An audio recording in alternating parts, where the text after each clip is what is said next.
Okay, we're back from executive session at 7:40. Do I have a motion to return?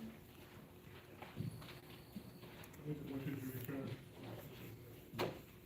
I have a motion from Mr. Council Morones. Do I have a second? I'll second. Second by Mr. Cantu. All in favor? 4-0. And, do I have a motion or?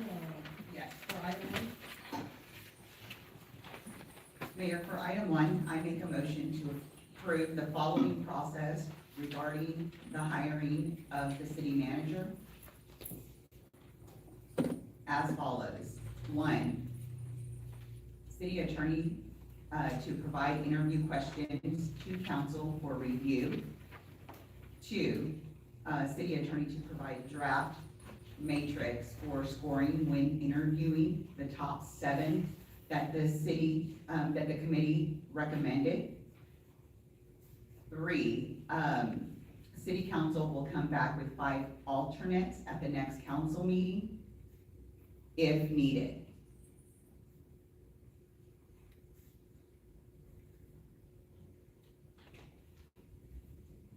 Is that is a motion by Ms. Francis. Do I have a second? I'll second. Second by Mr. Cantu. All in favor? What was it? 4-0, motion passes. Item, B, engagement of interim city attorney Leanne Rim and Davidson, Verlo Rim, and Garza PC and assigned duties and work. Mayor, I have a motion to ratify the engagement letter for the city attorney. I second. Motion made by Ms. Flores, second by Mr. Morones. All in favor? 4-0, motion passes 4-0. And now, we will go back to, old business. Consideration and action to approve minute meetings for the regular council meeting on October the 23rd, 2025. Now, a motion for that?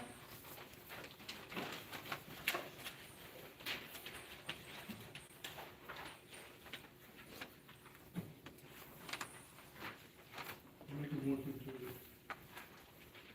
meeting, the minutes for regular meeting, council meeting for October 23rd.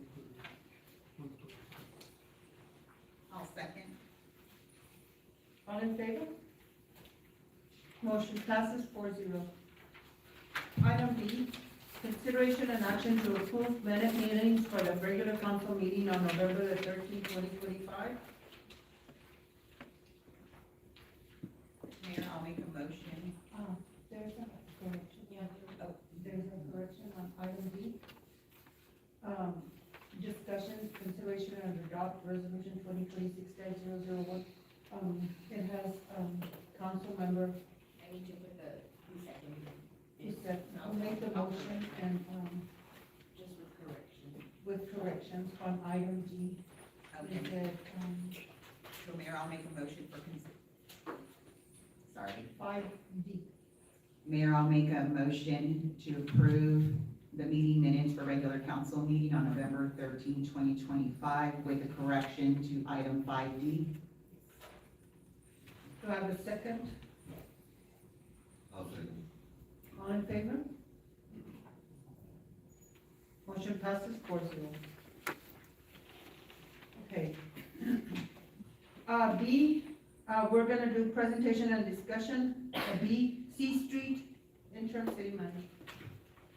So, I got with our Public Works Director, David, and then, he also spoke with Mr. Edward De La Garza, Mr. De La Garza was not able to make the meeting with us this evening. He did send an email, he is waiting on 2 items from Phelps, which is the list of the utility contractors located on their poles and a scheduled date for the relocation of the lines on the north side. There was an email that was sent to Phelps on December the 3rd that myself and, David were included in. where Mr. De La Garza is following up with Mr. Wagner again to see if he had an update on that. As of today, we have not received a response on that. Public Works is also, looking at the sewer main to verify the active sewer lines that intersect the main. The results of that investigation will inform whether modifications to the sewer design are necessary. I know that was something that was a concern that was expressed during the meeting, so that they are looking into that. Okay. All right, well, I want him back on the agenda for next meeting Okay. to see if we can, you know, because it's been quite a while and we've already, paid him quite a bit, so, Mayor, that is my can you opinion. help facilitate those conversations with Phelps since you're on the board? Yes, I will. As a matter of fact, Mr. Wagner was here at a meeting with him the last time, and, Yes, and that was prior to this December 3rd email. There was an email that was sent on, November 19th, asking about the communication lines. Mr. Wagner did reply to him on November 21st that he anticipated the inventory of the pole contacts to be concluded either that day or the following week. Mr. De La Garza had not heard anything from him, so he did send another email December 3rd, and he said, I want to follow up and ask if you had any updates. We have I will not call received Mr. that. Wagner tomorrow. We will discuss it. Thank you. Thank you. Alrighty, thank you for that, and, next, canopy for playground. So the RFQ has been posted for the canopy for the playground. Cindy worked on that with David. They have had several individuals go out to look at it. Mr. Dino Cantu is overseeing this for us, since he is familiar on what type of canopy we are looking for. So, I know just this past week, they've had 4 different companies come out to look at the playground to see what all it is we're wanting to do. There've been a lot of questions on it. It is posted until December 30th, so after that closes, then we can bring something back to you all. Thank you.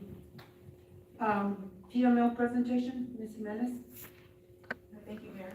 Mhm. So usually I will give presentations after quarterly meetings, quarterly board meetings from the Texas Municipal League. This one is going to be an update from the annual conference. Actually, Councilman Morones said a lot of good things about the conference, so I thank you, for sharing that information with the audience. So being a part of the Texas Municipal League is one of the most important investments we can make as a municipality. It strengthens our city's effectiveness and protects our community's interests. And how that happens is by protecting local control. I did see in the article that the Wilson County News put out, it said TML's primary function is lobbying. That is not the primary function, although it does take up a lot of time because TML offers assistance for cities who cannot either afford lobbyists or even know where to begin to get a bill on the floor. So what that means is that, TML is a voice for all cities. So each legislative session, thousands of bills are brought forward. TML monitors those bills, advocates for our needs as a municipality, and works to preserve our authority to make decisions locally. And that's what's most important to the league, is to make sure that cities are able to make their own decisions for the best interest of their community. So that's a pretty powerful advocate for our cities. So this last annual conference in October on October 30th was the annual business meeting. And each municipality has the opportunity to participate in the business meeting. And we did not have a representative from our city. I was there, but I was chairing the meeting, so I could not participate with voting. So what we reviewed was legislative policy development process and reviewing the grassroots policy development process where member cities can give input. So what that looks like in council, I will clean up my notes and get better notes to you so you can have a copy of this. Member officials can participate in a couple of ways. So what the league does is the league creates a legislative policy summit where individuals who are part of cities, you can be an employee or an elected official. And it allows for input from anything that you think that needs to come forward. And so what we do with that is we take those resolutions and we have a 2-day legislative summit that usually happens in August. So come May, one of my duties as president is to appoint people to this summit. So I've had people reach out already. If anyone else is interested in serving in this committee, please let me know so you can be appointed. And from that, the league will take those resolutions and decide which ones we are going to go to the Capitol to support or fight for. We really focused this last legislative session on a lot of grassroots efforts, so a lot of our officials would come up and speak when they had time. So given that, at our business meeting, we had resolutions come forward, and as an entity, we decide which ones we were gonna move forward with.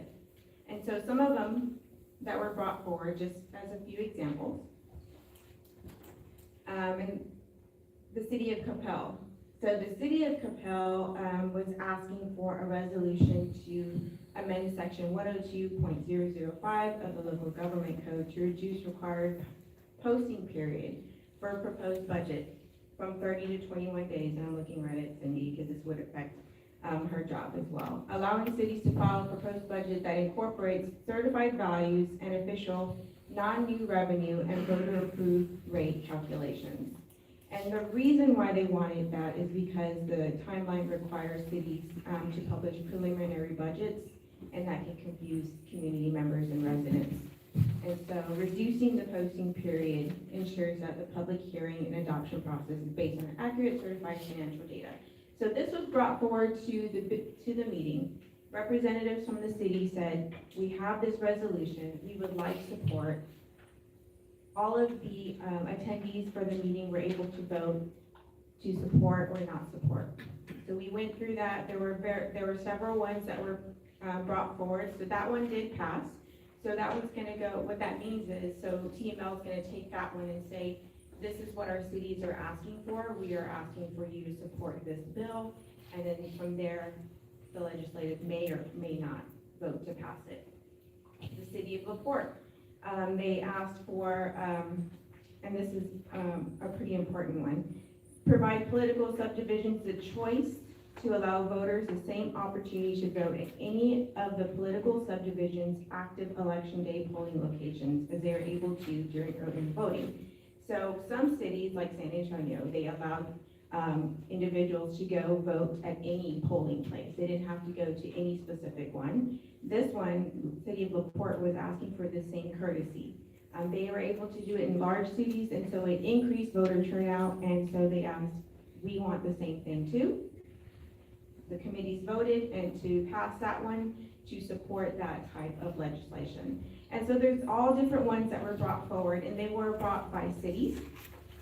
The Texas chapter of the American Public Works Association brought forward one, and they asked for a resolution to support advocating to recognize public works professionals as first responders under Texas law, giving their essential role in emergency preparedness, response, and recovery alongside with police, fire, and EMS. And I will tell you, this one had a lot of back and forth conversation. There were people in support of, there were people that were not in support of. They would give the reasons why they thought public work officials should be recognized as first responders.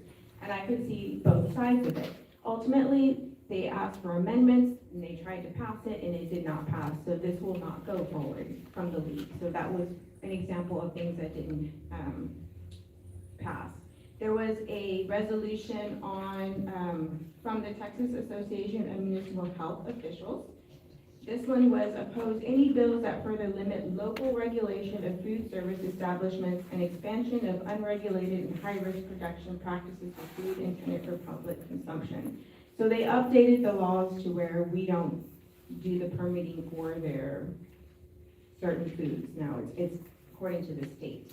So the state's gonna tell us, yes, you can, or no, you can't. They had concerns about the expansion to include raw milk sales outside of current requirements, especially for cottage food businesses, so that would increase the incidence of foodborne illnesses. So they brought this forward, gave their explanation, and it passed. So TMO would support that as well. And so those were the, some of the resolutions that went forward. There was also a resolution to change our bylaws for the Texas Municipal League. That one was changing the, let me get to it.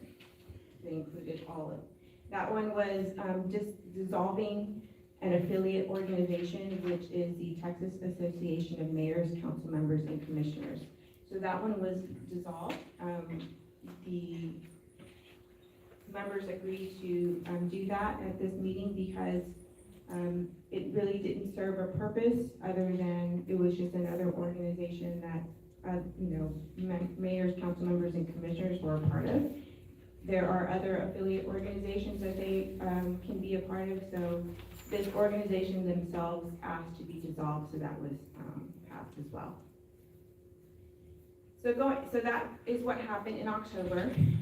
So the rest of the schedule for the legislative process. So as I mentioned, come May, I'll start appointing people to that summit. And then in August, well, actually July, the information will be sent out. So it's going to be a lot of information about resolutions that the league will look at.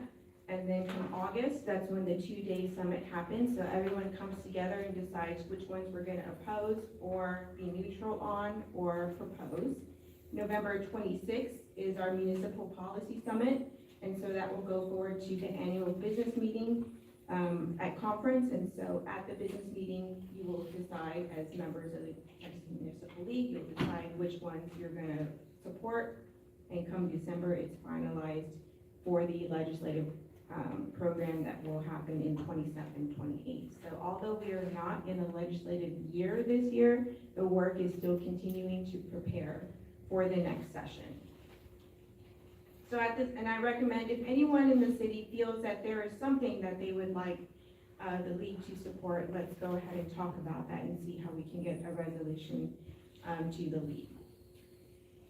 Going further to protect local control as a member, and I mentioned earlier that I would ask for an update for the National League of Cities. So I'm going to go ahead and attend the 2026 State Municipal League Executive Directors and Presidents Fly-In in DC. We will meet with multiple congressional leaders in January, and also in March I'll attend the Congressional City Conference, where we attend structured meetings specifically organized by our state, in which we call Hill Day. So we all go to the Hill and meet with our representatives. And I attended that in March, and it was very successful. I was able to set up quite a few meetings with congressional representatives that are part of our district, and also not, because they are also voting members.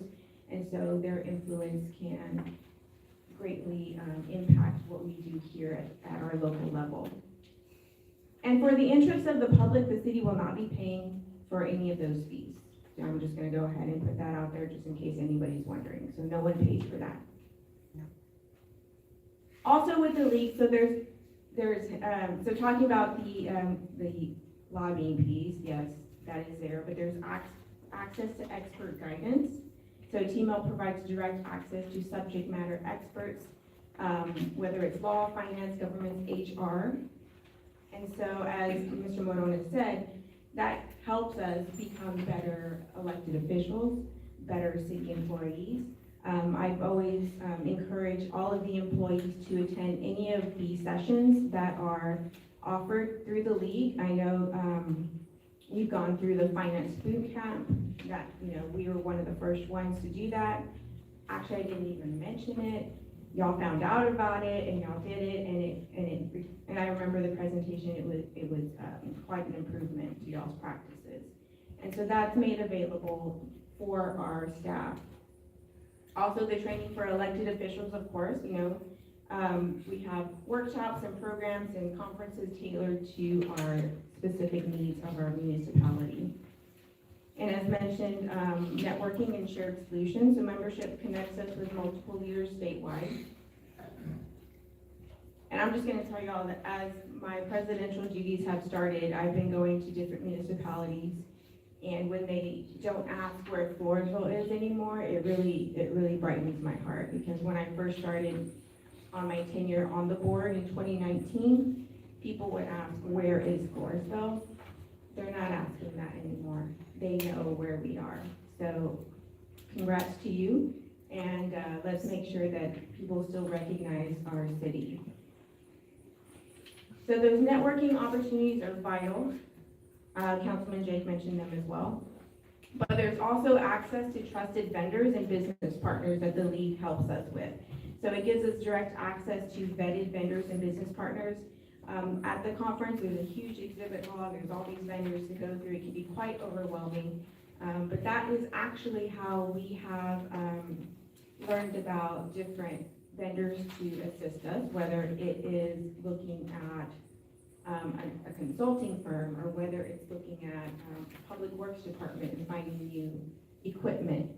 I know before, we noticed, we needed new equipment, and that's how our public works department was able to find the information they needed to buy equipment. So it's very good to be exposed to up-to-date information and also those cost-saving solutions. So what I mean by cost saving is being part of the Texas Municipal League, it offers member exclusive programs. So the insurance risk pool, which we are a part of, which is really assisting us in other ways. Our health and workers' compensation plans as well, our purchasing cooperatives, and all of the research and data services should be needed. And so I wanted to just let the public know that TML does ensure that we have resources, relationships, and representation needed to govern effectively and to serve our community. So those expenditures for TML it complies with our Texas Constitution by providing the public purpose and furthering our city business. And if anyone has any questions about any of the work the league does, feel free to contact me at any time. I am here.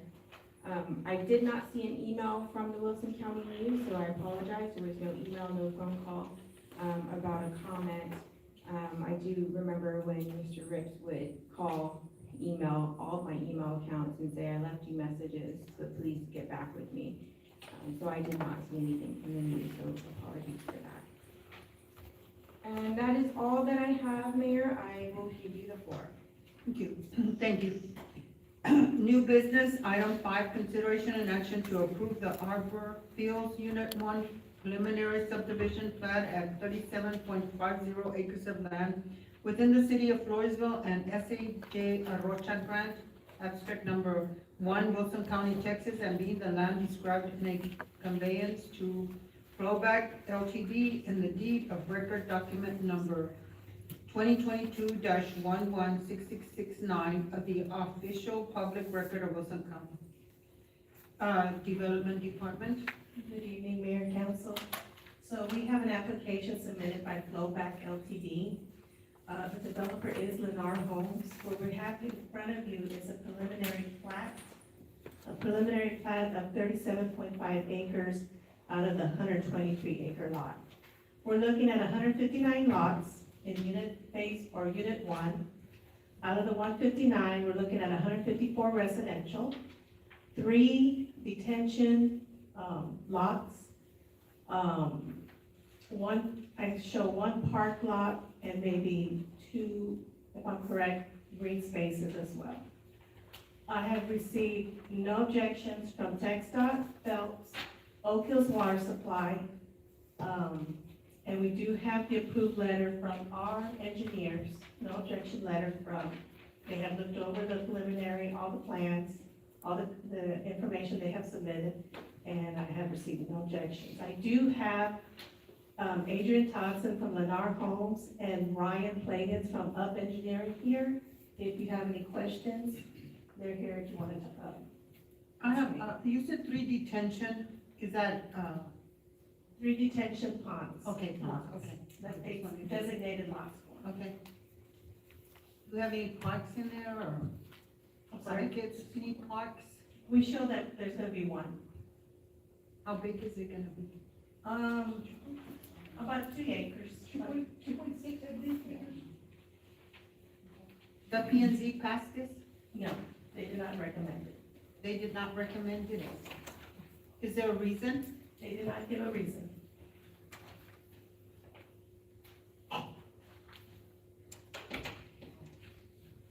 Do I have any questions from the citizens or from the council? Any remarks? Are you gonna be respectful? I believe we might want to let the developer answer that question. Right now, all we have is just a preliminary plat for the infrastructure of the subdivision. Hey, Mayor, Andrew Thompson with Lennar Campus. We're gonna be the developer and home builder on this community. Basically through, kind of in earlier phases, this was through Roush Holding Homes. Earlier this year, we acquired that company kind of wholesale, so we're kind of continuing the. Could you speak a little louder, sir, please? Yes. So we're kind of continuing the community, from here, from where they left off, so. But to answer your question, we're a production home builder, so we have certain products that we're planning to use on this community. Well, one of the questions I have that there's little like, crows that Yes, are that put area. in. Mhm. I thought y'all did a great disservice to the people that buy houses there by only putting a spigot to the side of the house and none in the back. I'd like to see if you guys could possibly correct that for this other subdivision you guys gonna put in. I think it's a great disservice that you have to run a hose from the side of your house all the way to the back of your yard to be able to water in the back of your yard. I mean, how much money are you really saving by eliminating one spigot? Yeah, well, we're very early on, right, so these are things that we can definitely take into account and look into, kind of riding into, what we plan to build. So, we're still early on, so we can make those decisions. But we'll take that into account.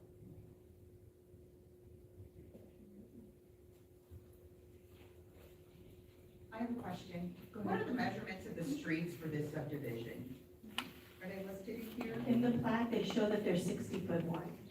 Oh, and I did not say this, the Wilson County Fire Marshal also reviewed the plat as well for emergency services, and he had no objections. The right-of-ways are 60 foot wide. And you said planning and zoning denied it, Yes. but didn't give a reason They as to didn't why? give- No. They did not give a reason. What is your recommendation, Cindy? Okay, so I am gonna read something that our planner had emailed to me. Council should be aware that they cannot deny the plat just because they don't like the proposed subdivision. A plat must be approved if it meets all city and state requirements. If they want to deny the plat, it must be based on specific reasons based on state law or city ordinance. If they deny it, you will also have to provide a written statement to the applicant detailing those reasons. It's probably best to work with the applicant. Again, like I said, all the work has been done, no objections from all the professionals that looked over this preliminary plat. So your recommendation would be okay with it? Unless you have a specific reason That's- not that to kinda approve carries it. it out. Okay. Do you have any more questions? I have questions. I see that on the plat, you have a lot that's 22 feet. Is that correct? In the front? After It's in ASPN Avenue. It's right on the corner as they come in. Is that part of the property? Am I reading it wrong? It's 460. I guess that's the lot number. And it's got an 8 in the bottom.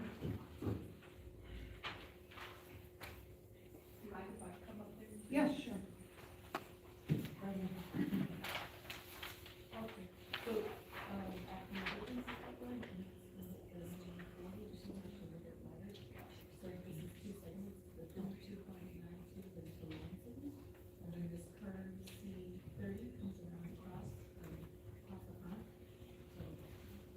So that lot number is 22? It's lot 8. Okay, lot 8, but it's got a number 460 in the front. Oh, that's a contour, like. Okay.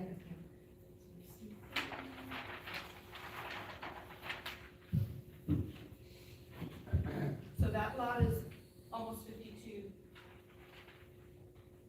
along the front, as you measure along. right. Is that the whole property, or is that, because why does it have 22?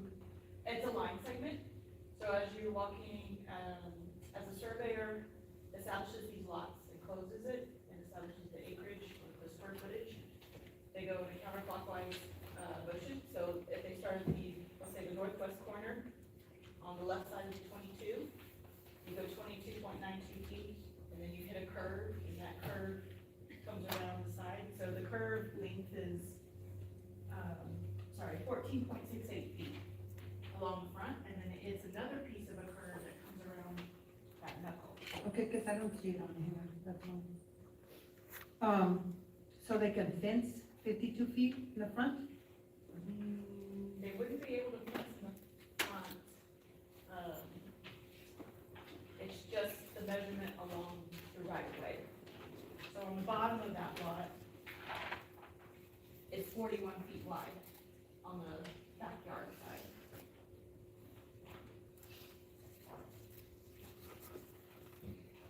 So they couldn't put a fence, They can, but it would have to be 22.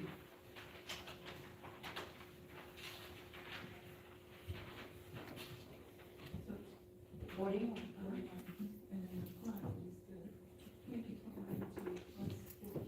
So they would be able to fence it all the way over here? well, they wouldn't be able to put anything in the front.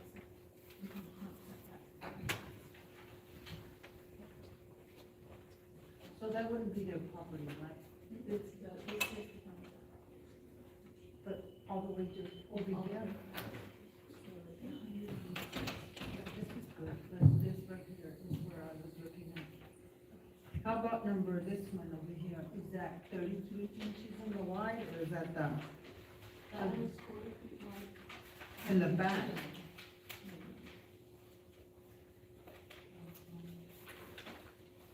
Okay, I was just, thank you. So would a bus be able to go in there and pick up the students, or? I'm sorry, I didn't get your name. I'm Ryan Plagans with Up Engineering Development Company.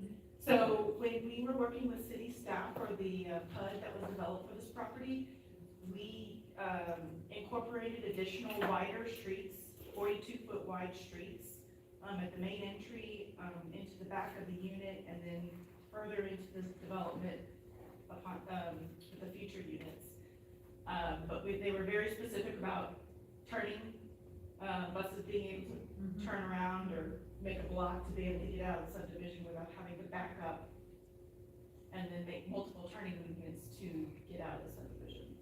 So yes, a bus will be able to pull in, and circle the block and get out of the subdivision. Even if cars are parked on both sides of the street? So we made, the minimum pavement width on these is 30 feet for the homes that, or for streets that have homes fronting.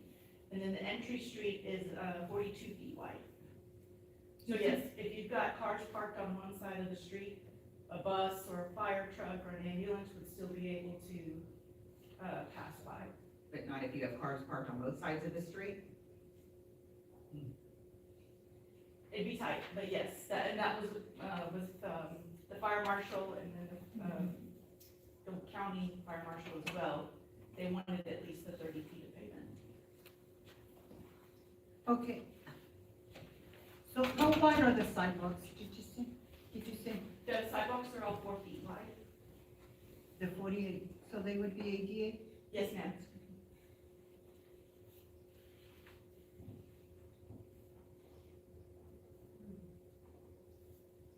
So, I don't know, this is a question maybe for, in these developments that are coming in, could we just could they ask them to maybe just, do like, park the cars just on one side instead of parking them on both sides? Is that something that we can, well, I'll ask the lawyer, is there something that we can do about that? You know, before they even buy the houses or put them out there, that, you know, they can only park the cars in one side? I mean, that would take a lot of, I don't think you could do that for a plat, like something like this. I mean, there are some restrictions you can put in place, but I think it would need to really be for an important purpose for the city, and I can't think of what that would be. an important, like a fire truck, and a fire truck get back there, there's people parked on both sides? And that's important to me. Yes, And I'm sure it's important to some people out there.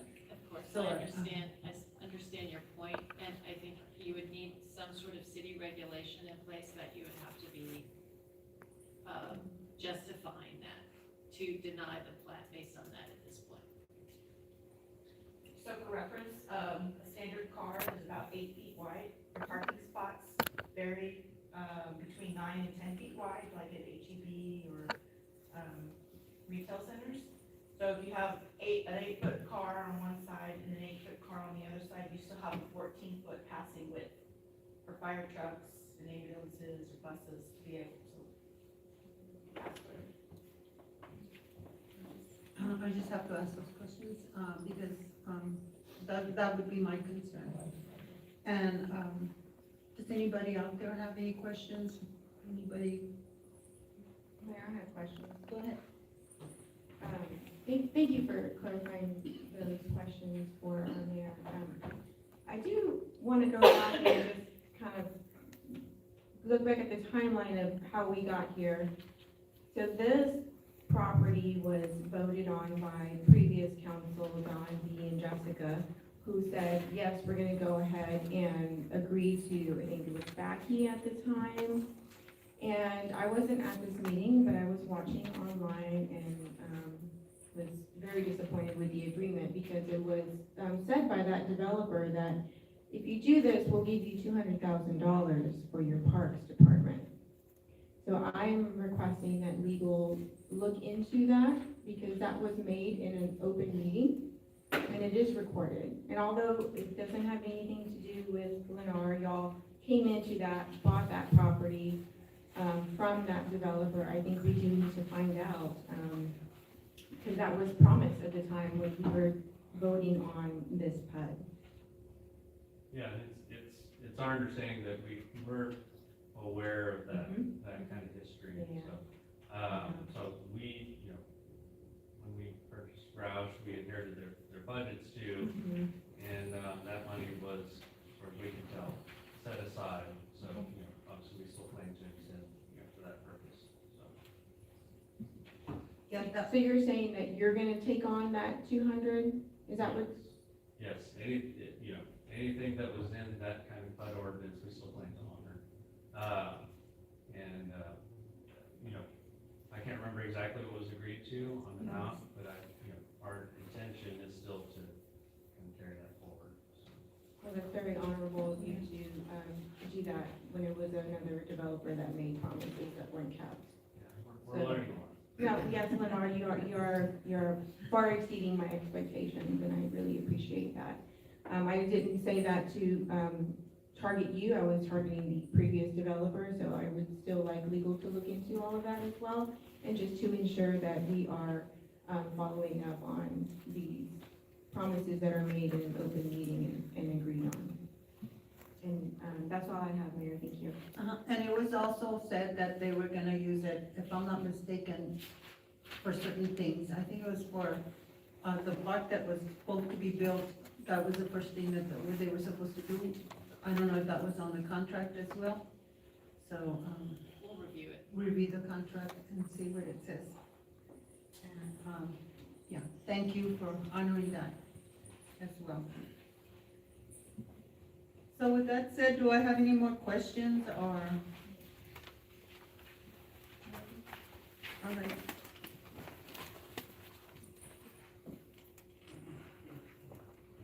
Do I have a motion to either deny this or pass it? Make a motion to approve the Arbor Fields Unit 1 preliminary subdivision plat, 37.50 acres of land within the city of Floresville, SMJ Road Grant Abstract Number 1, Wilson County, Texas, and being the land described in the conveyance to Flowback Limited in the deed of record documented number 2022-116669 of the official public record of Wilson County. Do I have a second? Second. Motion made by Ms. Councilwoman Jimenez, second by Councilman Morones. All in favor? Motion passes 4-0. Thank you. 4 and 0 against. Item B, thank you for being here. Item B, consideration and action on ordinance 2026-006, a request for a special use permit to allow a manufactured home on a .26 acre tract of land located at 781 4th Street. Mayor, council, we have a special use permit in front of you for a manufactured home. They have met all the requirements, for that installation.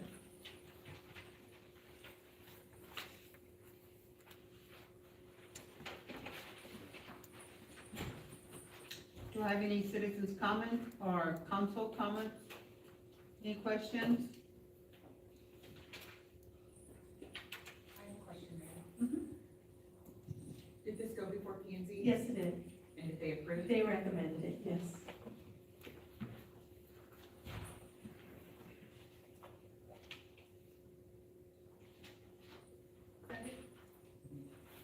Do I have a motion for this item? Mayor, I'll make a motion, for consideration, or to approve, I'll make a motion to approve ordinance 2026-006, a request for a special use permit to allow a manufactured home on a .26 acre tract of land located at 781 4th Street. Do I have a second? A second. Motion made by Councilperson Flores, second by Mr. Morones. All in favor? Item passes 4-0 against. Item C, consideration and action on ordinance 2026-007, a request for a special use permit to allow a manufactured home on a .50 acre tract of land located at 1603 F Street. Again, Mayor and Council, we have an application for a special use permit for manufactured home installation, and they have met all the requirements for that installation. Do I have any questions or comments from? And PNC did approve, recommended it. Thank you. Installation. Do I have any questions or comments from citizens or council? Do I have a motion?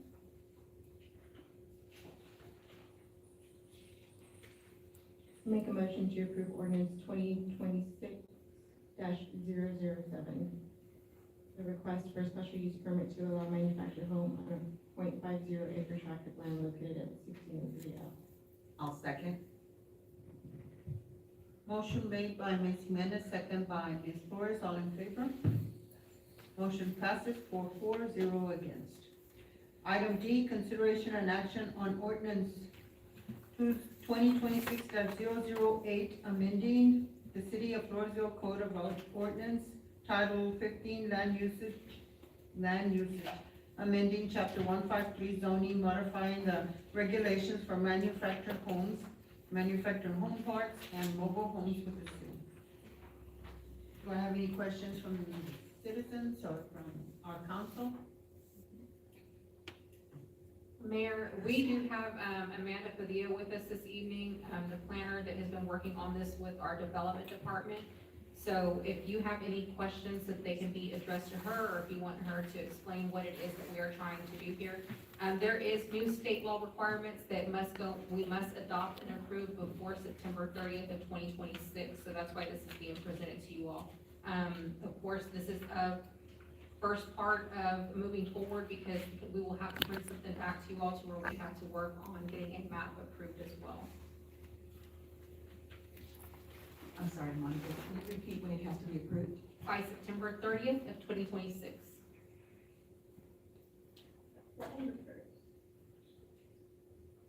September 1st. I'm sorry, September 1st. Okay. September 1st. Do Do I have any questions for Ms. Padilla? Mayor, I have questions. Go ahead. There's a summary in our packet, but just so the audience can hear, what is this proposed ordinance going to actually do for our city, and how will it affect, the manufactured homes that are currently existing?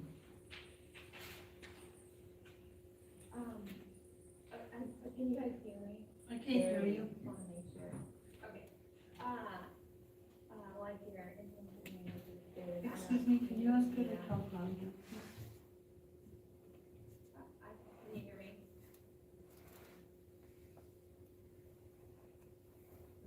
Try now. Can you hear me now?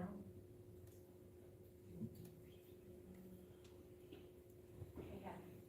Can you try now? Are you guys not able to hear me? Now I can hear you. Thank you. Okay, so you are able to hear me now? Yes. Okay, sorry. I'm Amanda Padilla. I'm another planner, with the planning division that you'll consult with. So what these amendments essentially do on top of complying with the requirements of state law, they're gonna introduce 2 new districts, to the city. One would be a single-family residential and manufactured home district, and the other would be a manufactured home park district. These are just the regulations and the setting up of the district. It won't actually be rezoning any properties. That'll be up to the city to do at a later time. For existing properties, they've gone through the SUP process, so they won't be affected by these. If any properties are, illegally, not meeting the requirements and weren't meeting them prior to this ordinance, that's a different question. But the ones that went through the process to get the SUP won't be affected by this. And so, 153-037, it says it creates a manufactured home park district. And so what would that look like for a city when we're gonna come back and adopt the map? So we can pass this resolution today and then come back and give ourselves a timeline of adopting this, district? Yes. Yes, yeah, so this is just setting up the requirements. I believe when they set this up, they took a look at what was existing. There are some additional requirements to this.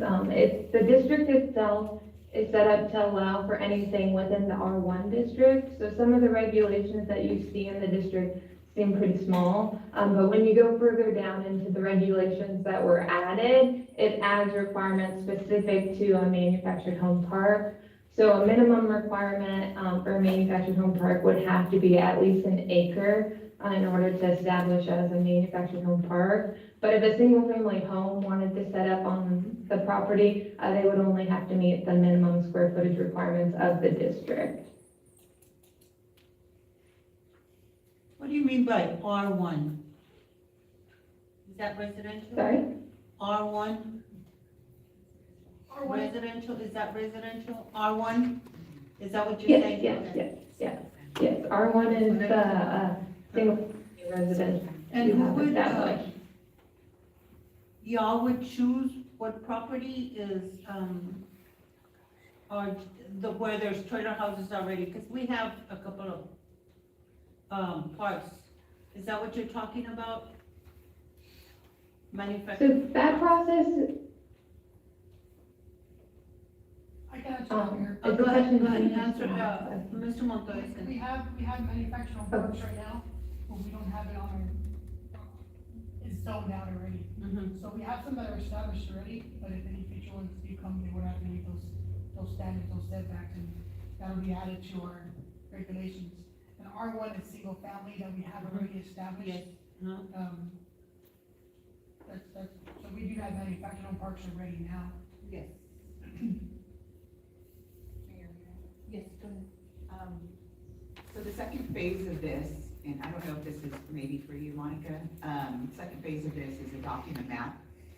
Well, I mean, how does that process work? Will it come before council and we'll have to decide? I'm just what if we don't agree, or maybe want it moved around? Do we get any say in that, or how does that So work? it is something that would have to come before y'all. I've spoken with Cindy and Jacob about this, been pretty lengthy conversations, because we know in just driving through the city, we do have manufactured homes throughout the city. So in discussing it, it may be best to do a workshop to kind of, hash this all out before we come and just try to present something to you. We don't want to just bring something to you and y'all be like, why did you put it here? We have, how many mobile home parks right now did we? There is about three. Yeah, so, but we also need to consider that if we were to set just, a certain area of this city to where it's going to accept manufactured homes, we need to consider if whether or not there is actually that type of land or acreage available for someone to move something in. If we're gonna designate an area and there is nothing available, we're really not doing anything for our citizens at that point. The thing that we hear a lot from the citizens, and, we talked about this today as well, is this is affordable housing for a lot of them. So, we need to really look at this map before a decision is made on it. Okay, and then follow-up question, it might be for our city attorney. I guess my question is it normal for us to adopt an ordinance before actually creating a map or even knowing what we look at? I just want to make sure. I hate to create a map afterwards and then have to go back. I mean, I would say usually they go together, right? Usually that's what you're doing, but, and I would defer to your planner on why they suggested doing it separately. Okay. So Amanda, I don't know if you got that. That would be a question for you. Yeah, I heard that. So typically, I would say most cities adopt regulations first, because if you're going to adopt a map, you need to know what districts you're establishing. The city currently doesn't have any districts established for a manufactured home. And if you were to put this in a district, then you wouldn't have to adopt a map. You can do it concurrently. Sometimes it's better to figure out the regulations, get that tied together before sending out potential notices to people to let them know that you'd be rezoning their properties to this. So our recommendation was to get the regulations established first so that you know what potential properties could be affected by this, if this impacted properties, and it may not, but that's typically why cities will do the regulations first before adopting the zoning map.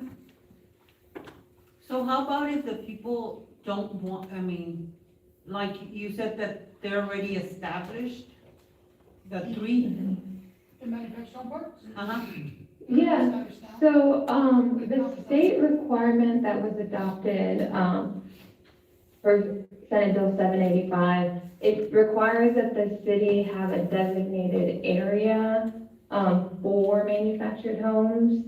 And it can't be through the SUP process, they just have to be permitted. And so the city would have to find some areas in the city to designate these districts in order to comply with the requirements of state law. So that would probably be something that we would review. It may be a simple process of just looking at what's existing, are they able to meet that, and talking with the owners of the property. And then if the city chose to, we could also look at larger areas that maybe seemed more appropriate for that. Maybe the city was seeing turnover on a lot of homes to manufactured homes. So it would really be, taking a look at what's existing first, and then maybe potentially looking at what, could be suitable areas for the use. We just did the past two items with F Street and 4th Street, but we have to get a special use permit for them to be allowed. We cannot do that anymore once that passed September. We're not allowed to do special use permits anymore to allow the manufactured home. So this is what this is for. This is what it brings. Okay. Thank you. There'll be a set zone where you can put the home at without having to ask permission with the SUP, like signatures and, notices and things like that. Thank you. So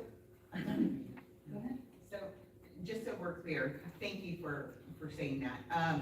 I guess my question is, they wouldn't have to come for an SUP, a special use permit, or what have you. Because But of- but they wouldn't also be able to just put it anywhere in the city, it'd have to be in these designated areas. Yes, ma'am. I believe, Amanda, if you can help me out, if it's outside of that zone, they would have to come to council then to ask for that, correct? I don't know if you got that, Amanda, he was asking. Oh, for sorry, yeah, confirmation. I thought I apologize, I thought somebody, had spoken up, but I couldn't hear if someone had. Yes, that is true, currently, there's no property zone list, so the only procedure, would either be a city-initiated rezoning, or property owner would have to come forward and submit an application for rezoning, which would have to follow the proper procedures of noticing the Planning and Zoning Commission and then City Council for final approval. Okay, If it's got it. outside that zone. If it's outside the zone, Because okay, right now, we're treating it like we don't have a zone, so that's why everyone has to come here. right, get the signatures and do the whole process. And it's kind of hard because Mhm. we haven't asked for signatures around the people around them. They could always say no, they could say, well, what's my signature worth? If they say no, now they know where they live, you know, so it's kind of not good to have those signatures just because of the headache it brings to people.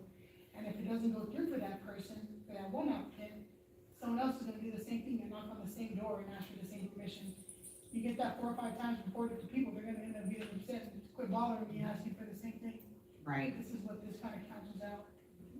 and I guess a question for you, Monica, just, you know, I don't wanna be a stickler, but could we have a joint session to do both of them concurrently? Doesn't mean we have to approve them concurrently, but at least so that we know what we're looking at as far as format. You're saying, as far as the ordinance and the map, Yeah, you want us to basically hold a workshop to go over both of them together? yeah. And then Amanda, correct me if I'm wrong, but that is something we could work out with you all, right, to go into more detail about this. I had spoken- Yeah, I think I apologize. No, I had spoken with John and Amanda about this briefly earlier and kind of explained that that may be the route that, that may need to be taken, and they understood that as well. And if that is something you all want to do, I suggest that we probably get started on it come the early start of next year. The good thing is, Jacob and Cindy have gotten an early start on this. Like we said, we do have till September, but we do not want to wait until September to get this done. Understood. So, do you wanna make a motion? So one more thing that I do want to mention is, in our current ordinance, it states that, the age of the manufactured home cannot be more than 5 years. But if I'm understanding correctly from, John, the way it is worded now is if the manufactured home is older than 5 years, but is new, meaning it has never been lived in, we have to still allow it our rule cannot apply and keep us from not letting it come through. And Yeah, again, that's correct, yeah, the state, Yeah.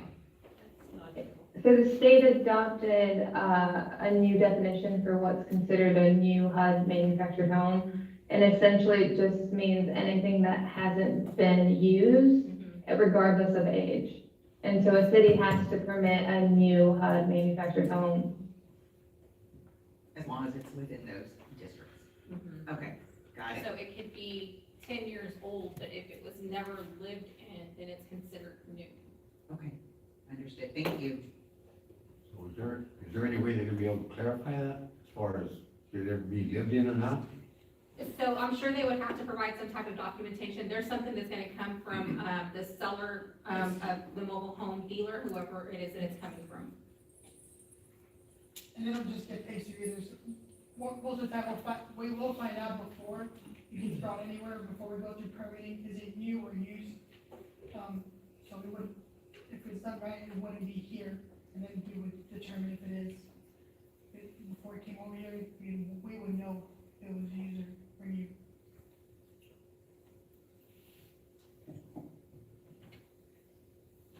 So can I just add something? If the council chooses to approve this, our recommendation would be to add that condition, to add the term used, to that, sentence in order to comply with the state requirements.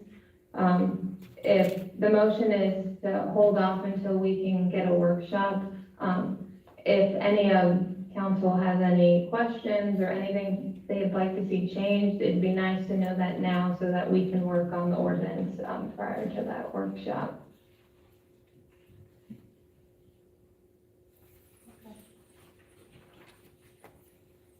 I'll take a second look on this and if we do, see what the council is gonna decide.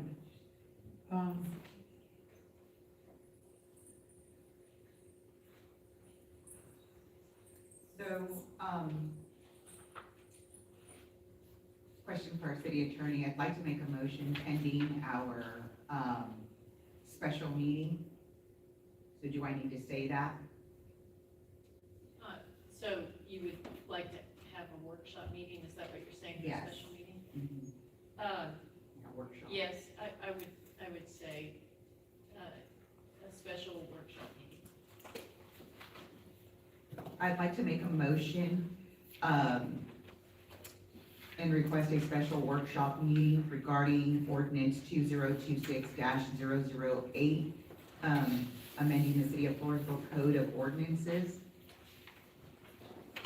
Title 15, Land Usage, amending Chapter 153, Zoning, modifying the regulations for manufactured homes, manufactured home parks, and mobile homes within the city.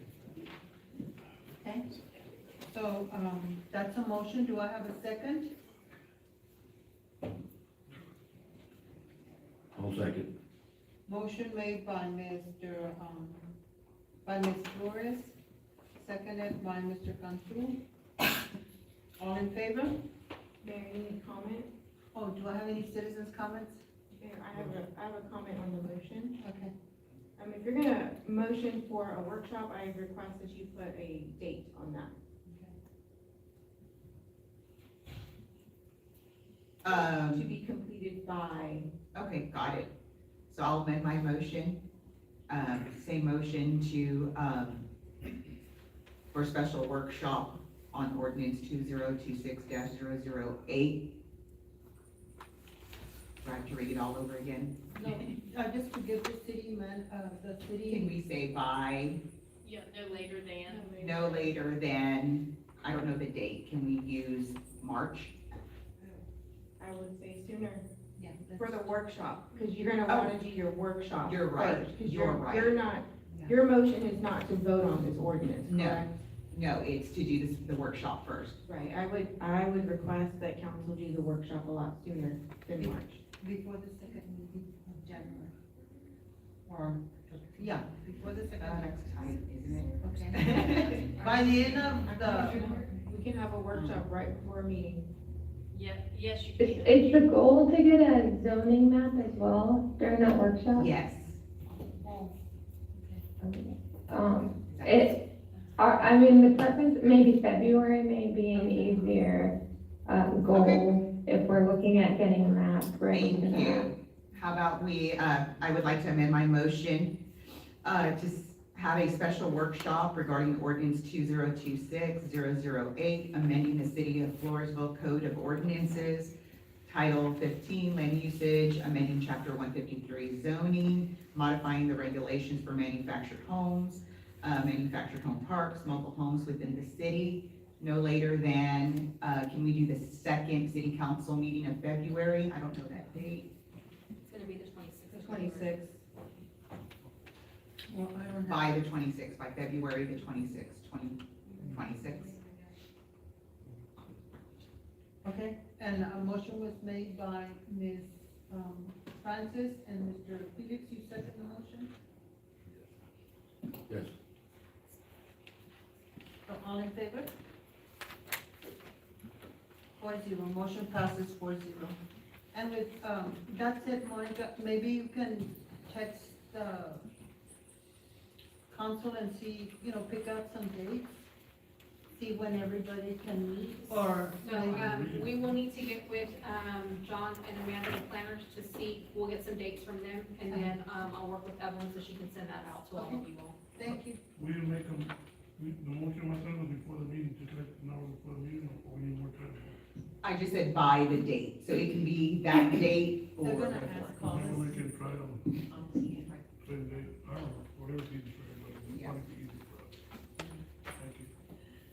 Okay, so motion passes 4-0. Okay, that was item D. Thank you, Amanda.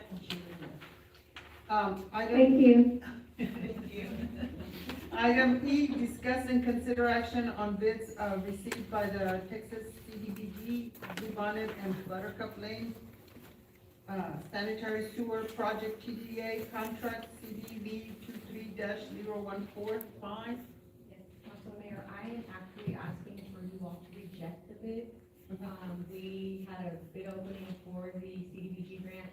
They were all over the place from 900,000 to 500,000, 900,000.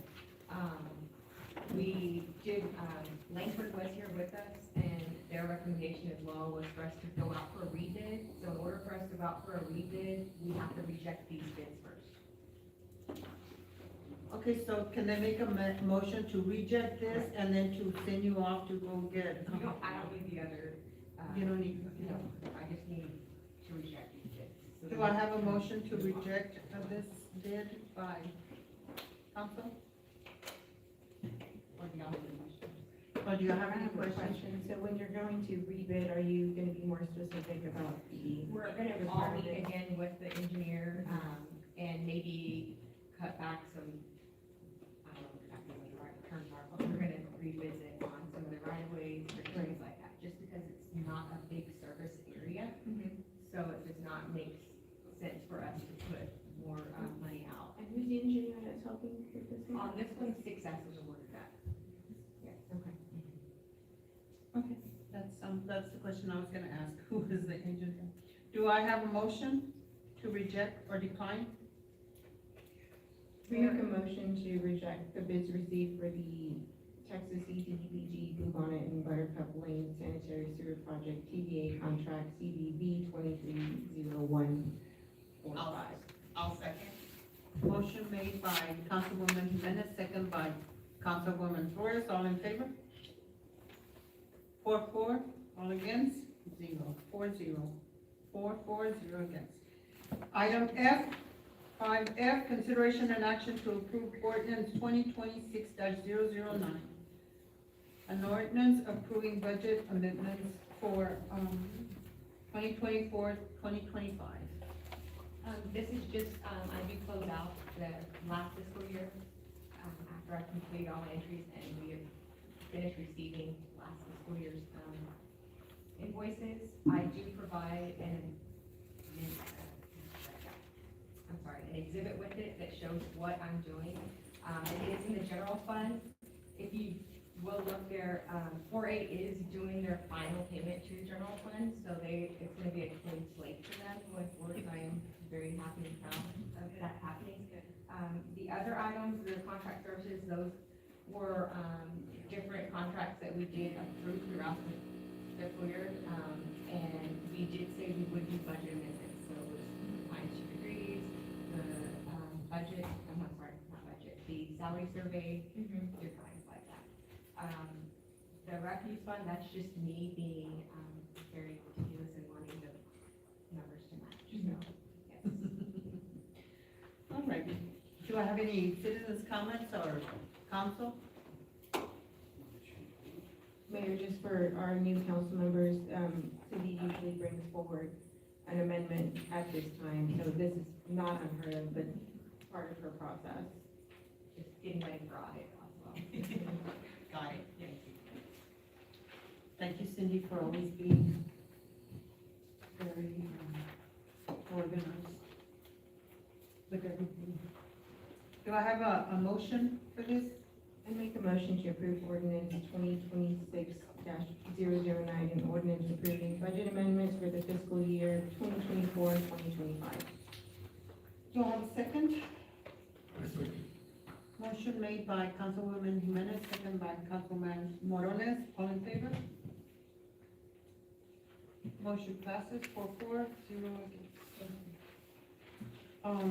Item G, consideration and approval of an ordinance 2026-010, authorizing the city's combination tax and revenue certificates of obligation serial 2026 in the maximum amount of 10 million for the proposed set forth in the city's notice of intention payable from the proceeds of our annual Avalon tax levy and within the limitations prescribed by law upon all taxable properties in the city, and a pledge of certain revenues of the city's combined utility system and other matters in connection therewith. And this finance, wow, if I would've known that was you, I would've brought it. I didn't know he was from out of town. Y'all should've told me. I'm sorry. Why would it?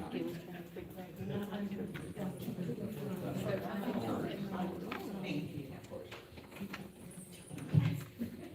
And Mayor, the only reason you're just receiving this today is because today is when they went out for the sale. So we did not have figures prior to this. Again, I apologize. I don't know if you were, No worries. Good evening, Mayor, good evening, council members. Thank you for having me here today.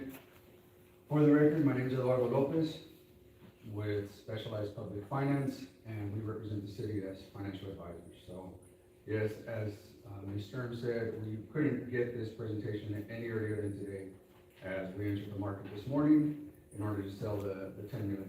So I'm going to give you all a brief presentation of the transaction that took place today. So in September, the council approved us to go to the market and sell $10 million worth of certificates of obligation, and the proceeds are to fund water and sewer projects. And so again, today, this morning, we entered the market and successfully sold all $10 million worth of the certificates of obligation. We were able to obtain a fixed interest rate for a term of 20 years. And if the council approves the deal, they sell the bond, we'll be able to lock in that fixed interest rate, and then the city will be able to obtain the funds on the closing date of January 8th, 2026. So I'd like to highlight this slide here just a little bit, the second slide, the credit report rating. So just alone this year, last month, the city received an upgrade of 1 notch from an A- to an A with a positive outlook instead of a stable outlook. Which already says a lot about the city, the staff, the key staff here, and the continued positive performance that they've done over the last couple of years. But as I was reviewing some files and familiarizing myself a little bit more with the city, I came across a similar file like this, and it had the triple B minus, that last rating on this scale here. And I said, this must be from many years ago. Well, it wasn't. Surprisingly, it was not that long ago when the city had a credit rating of a triple B minus. So at the beginning of 2023, that's where the credit rating was for the city. And just to give you all a little bit of perspective, anything below that triple B minus is considered what's called a junk bond.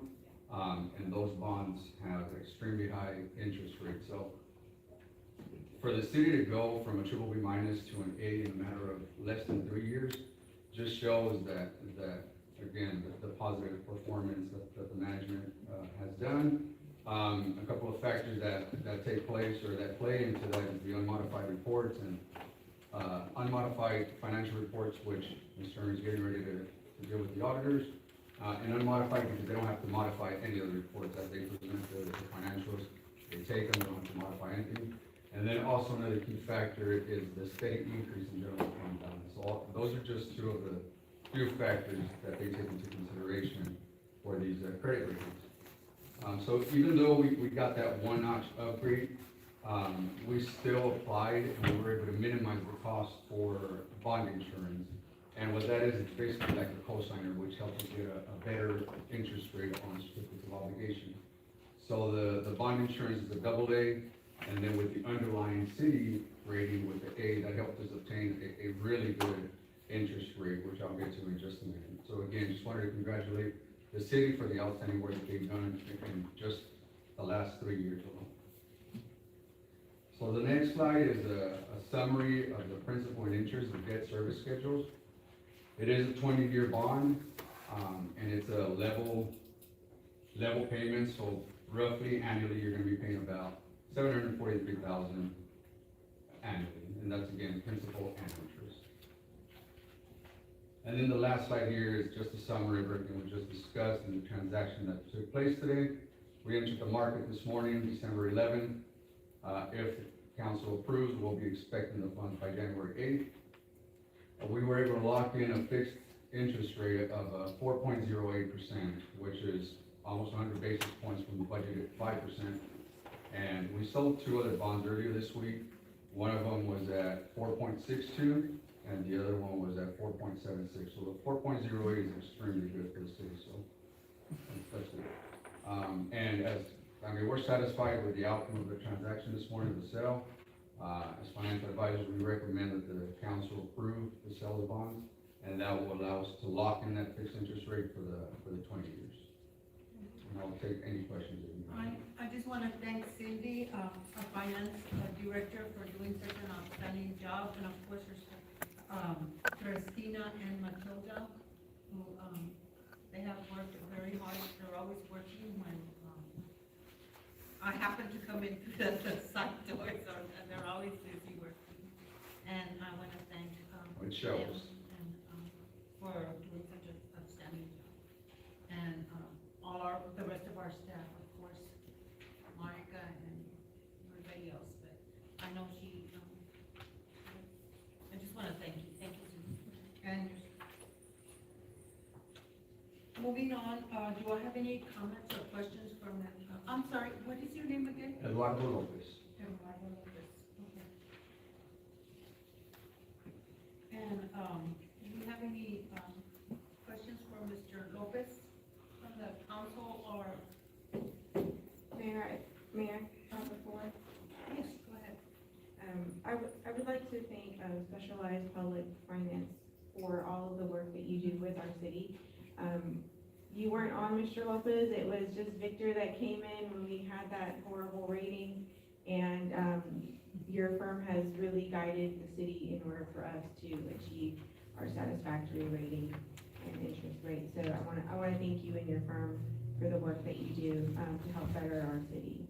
And I also want to, just let the city know that, yes, it was, our rating was really bad, and it wasn't even that long ago, and so, every department did their part to ensure that we were following our budget, tightening the belt where we needed to.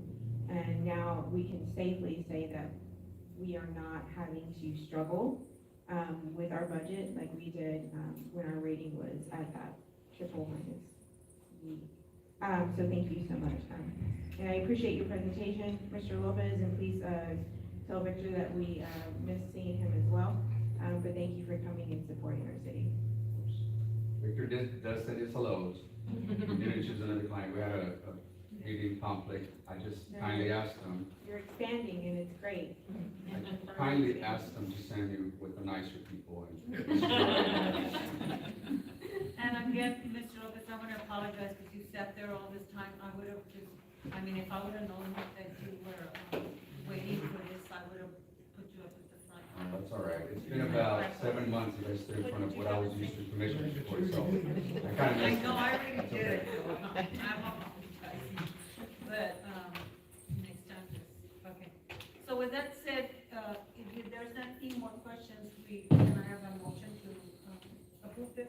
Mayor, I'll make a motion to approve ordinance 2026-010, authorizing the city's combination tax and revenue certificates of obligation, Series 2026, in the maximum amount of $10 million for the purpose set forth in the city's notice of intention payable from the proceeds of an annual ad valorem tax levy within the limitations prescribed by law upon all taxable property in the city, and a pledge of certain revenues of the city's combined utility system and other matters in connection therewith. Do I have a second? A second. Motion made by Councilwoman Flores, second by Councilman Morones. All in favor? Motion passes 4-0. Thank you. Have a safe trip back. I'll be here. You gonna do another one? Oh, no, there's documents you need to sign. Oh, okay, okay. issuing an RFQ for the hike and bike trail lighting project and authorizing the interim city manager to negotiate on behalf of the city. Finance Director. So, Mayor and Council, we did receive, reimbursement back from, TechDOT, which is city money that we had put up front, but then the project came in back in, under budget. We did receive in September $277,000. This RFQ is not to say we're gonna use all of it for lighting. I do have the original plans that have, from the engineering, from Kate also that have the lighting. Our ask is just that we can do an RFQ to see what that would come back at, then come back to you all and make a recommendation of, do we do, just each, cross street, or what's the best scenario here? I did receive from them also the type of lighting, so it does match. I have all the specifications as well, so it's not just a flash project. So it's matching with the other ones that. Correct. Okay. Yes, so do you have anything to say, Ms. Claudia? Yeah, just a couple little things. You've been waiting for this for so long. Been waiting for a little bit, but that's okay.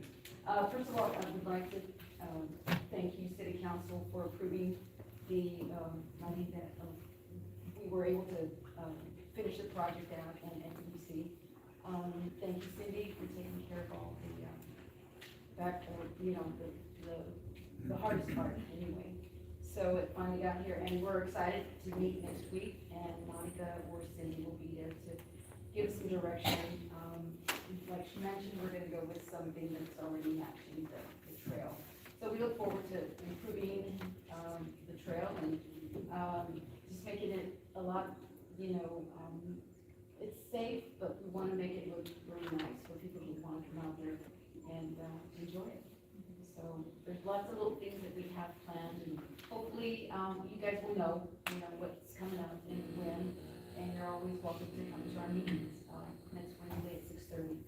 So thank you guys very much, appreciate it. And thank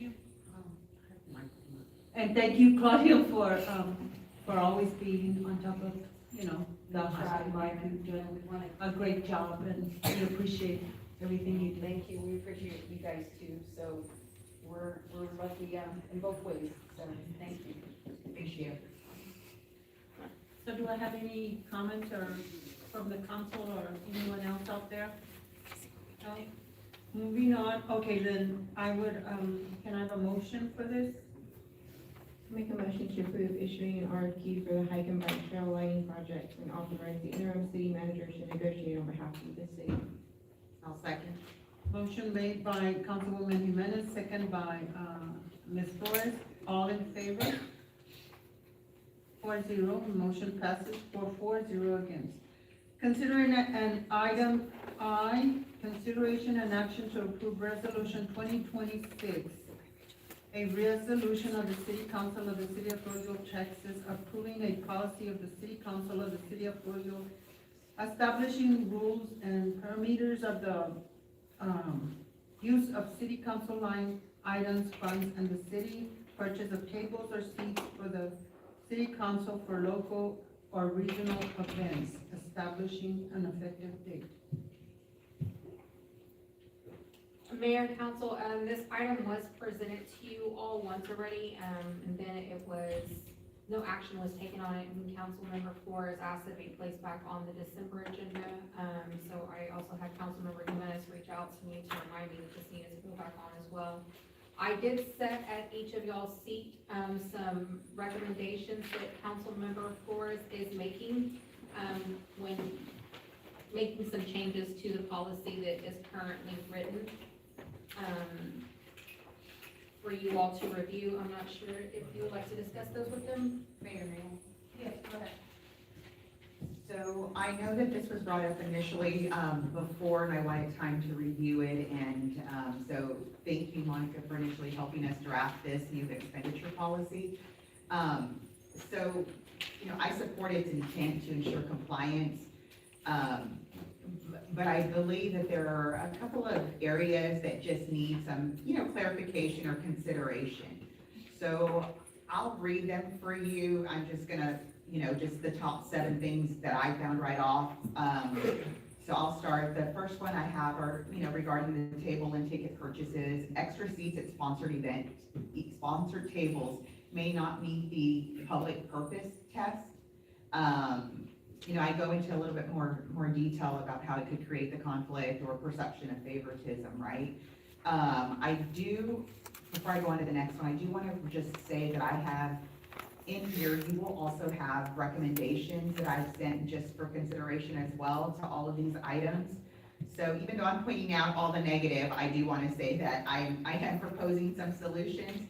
Again, they're just merely suggestions. I am open to hearing, everyone's ideas on this.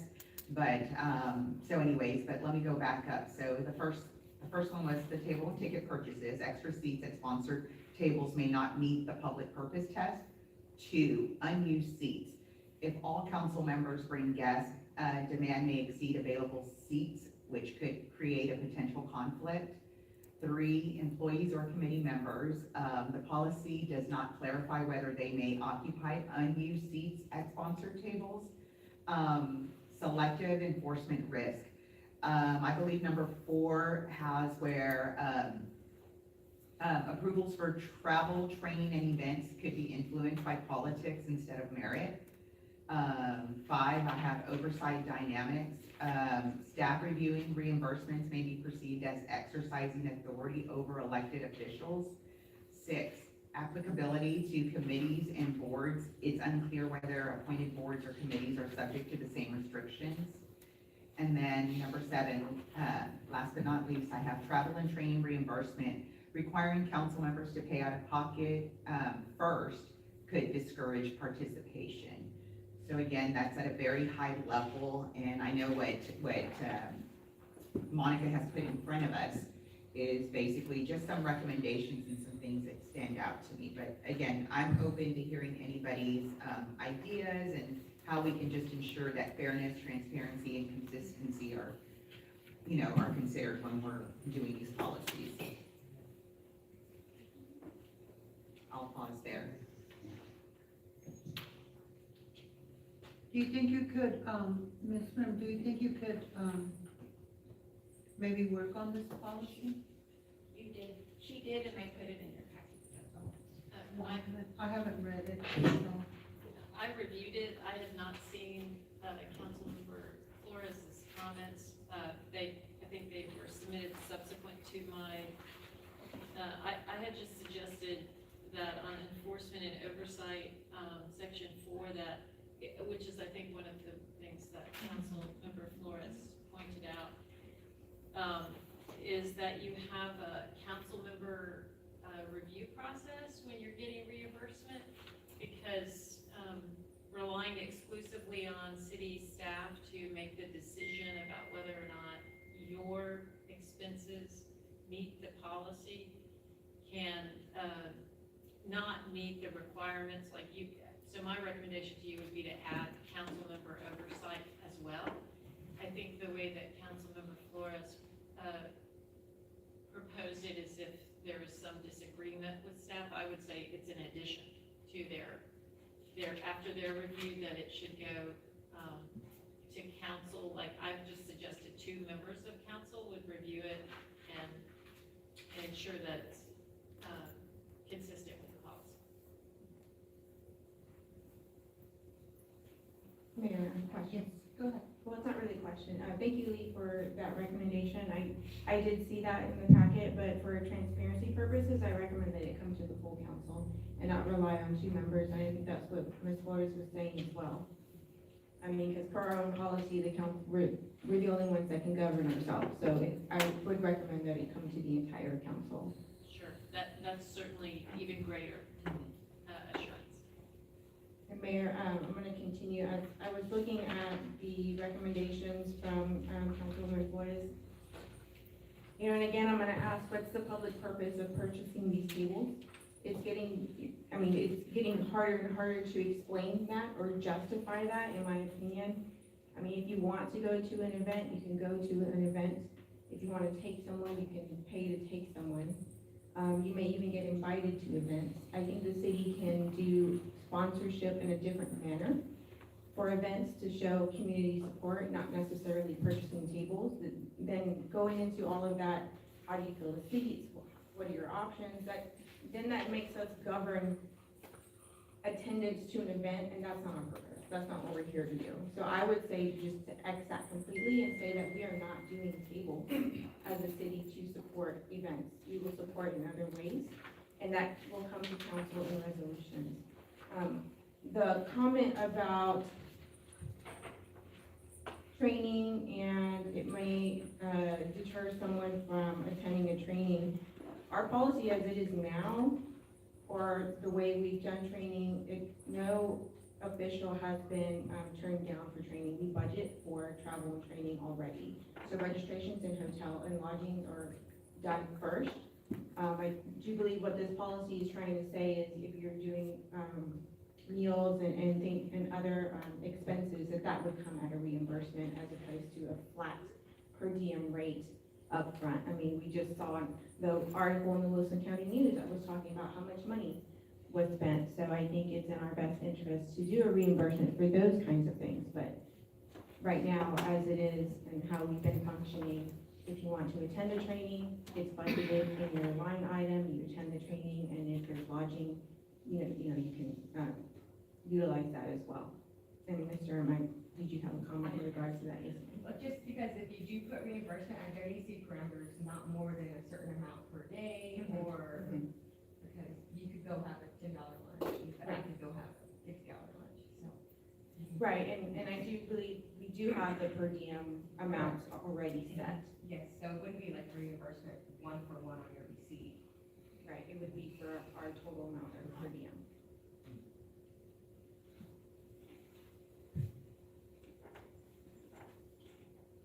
Do we spend a lot of money, supporting the organizations out there? I mean, when we buy tables? The prices vary, I mean, like, I think what, $1,000 table? Yeah, it kind of just depends on which organization it is. I know one of them was about $1,000 a table, the other one was, I want to say maybe $800 a table. They just vary. How many events do we buy tables for?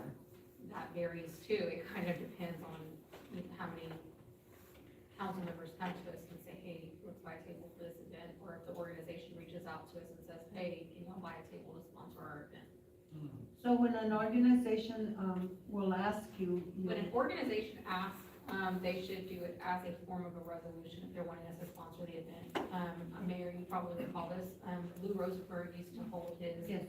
breakfast, his cowboy breakfast, and he would come to the council every year with a resolution in order to do that. So that is the proper process to be taken. So maybe we can use that instead, a resolution from whoever, Or Is that what you're proposing, Councilwoman Jimenez? the resolution would just be for a sponsorship of the event. Any sponsorship would have to be through a resolution whether it's, we're sponsoring, we're, doing something different with fees. They come and say, I want this for free. That would come in a resolution where we would agree on that. I'm saying not to do tables, period. Not even sponsorship No. tables. Not sponsor in another way, because events will take money and you can sponsor in other ways, whether it's monetary, say this is a donation from the city, or they do gift baskets, all the things. There's different ways to sponsor. I'm saying we cut out the questionable tables that are purchased by the city.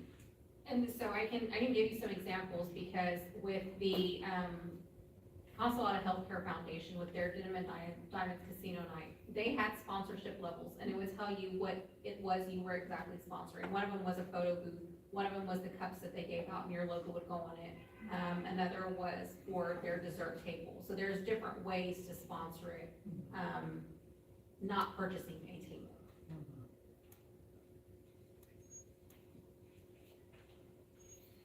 And council, I would just say, however, whatever it is that's you're donating towards and the manner of the sponsorship, you just want to make sure that there's a public purpose that's being driven by that, right?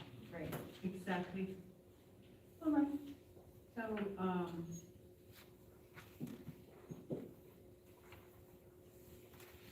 is that what y'all want to do away with the tables? I mean, it's up to the council, whatever they do.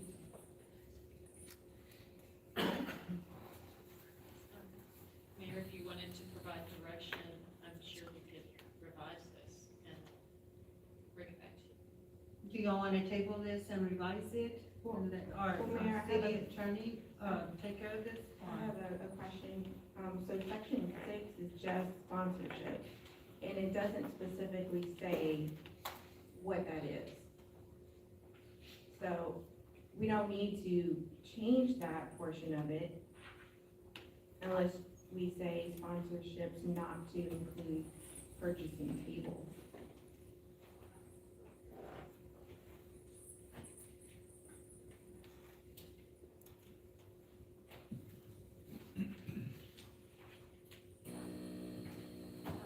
I guess the question might be if you, if you're saying eliminate the.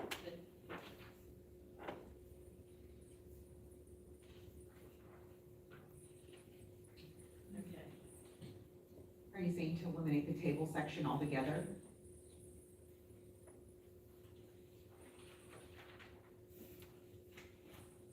Public funds, the use of public funds for the purchase of tickets or tables at qualifying events are limited to the council member only. So, again, the use of public funds for the purchase of a ticket or table. That's the portion that I have a problem with. That I cannot define a public purpose for that purchase. How does that benefit the community? How does that benefit the taxpayers? I would say that the typical, public purpose is usually something, some sort of economic development type thing. And that would be the typical thing. But these events are not economic development, they're private fundraising events for nonprofits in our community.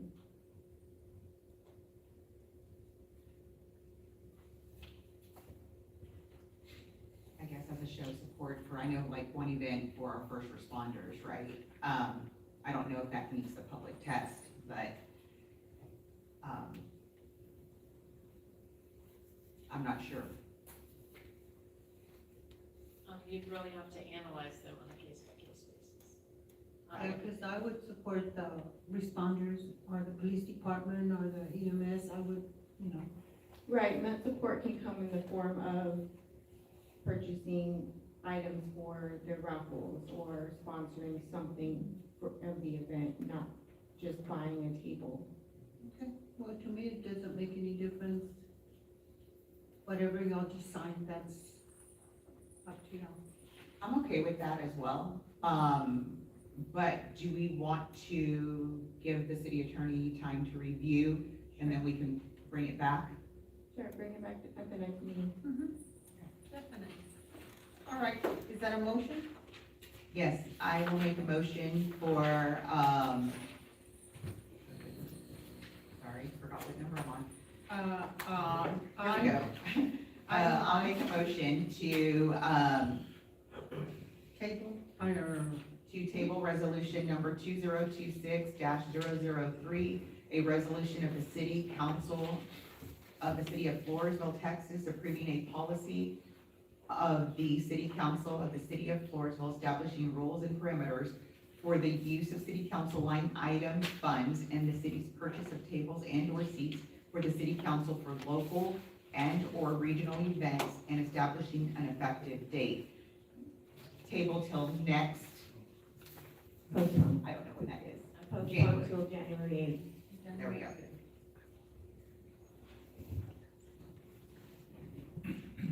Okay. Do I have that, do I have a second for that? I'll second. Motion made by Ms. Flores, second by Ms. Jimenez. All in favor?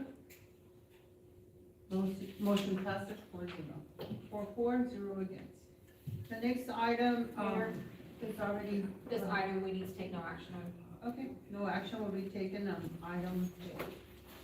And with that said, do I have any With that said, I guess we will adjourn the meeting at 9:20.